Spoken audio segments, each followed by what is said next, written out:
Ju lutem, mashtrimi nuk është fyrje. Sot ndodhen një mashtrim në këtë fjalim, ndodhen një mashtrim në këtë foltore, e po du me demasku këtë mashtrim në mënyrë më të keqe të mundshme. Po financohen mediat me thas.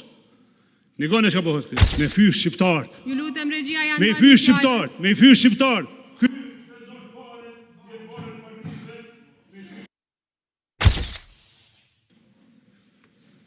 Nderuar kryetare, nderuar deputet, kabinet qeveritar, dashur qytetar, edhe sot mashtruesi para nesh, meri mashtrim ideal.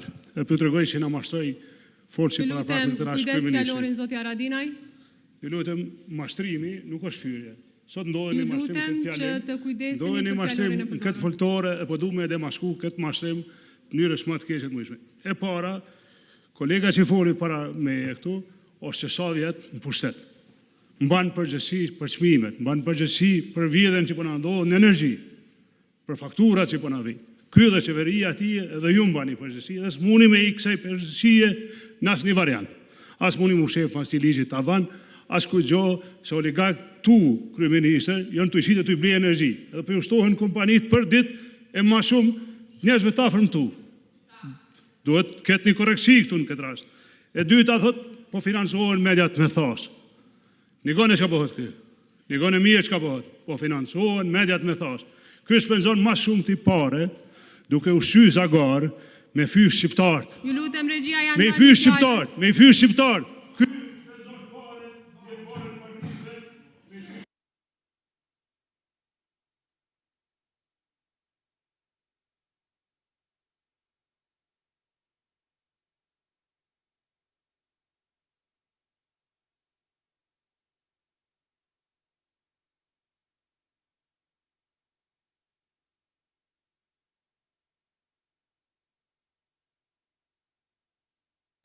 Kur deputeti ose antari i qeverisë përdor gjuhë parlamentare me sjelljen e tij, pengon zhvillimin e seancës plenare ose cenon rregullin e seancës, kryesuesi i seancës plenare jep vërejtje duke deklaruar se është duke përdorur gjuhë jo parlamentare. Zoti Haradinaj, ju lutem ulu në vendin tuaj.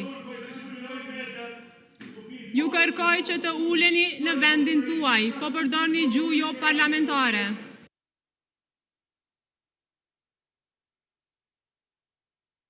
Ju lutem që të uleni në vendin tuaj, zoti Haradinaj.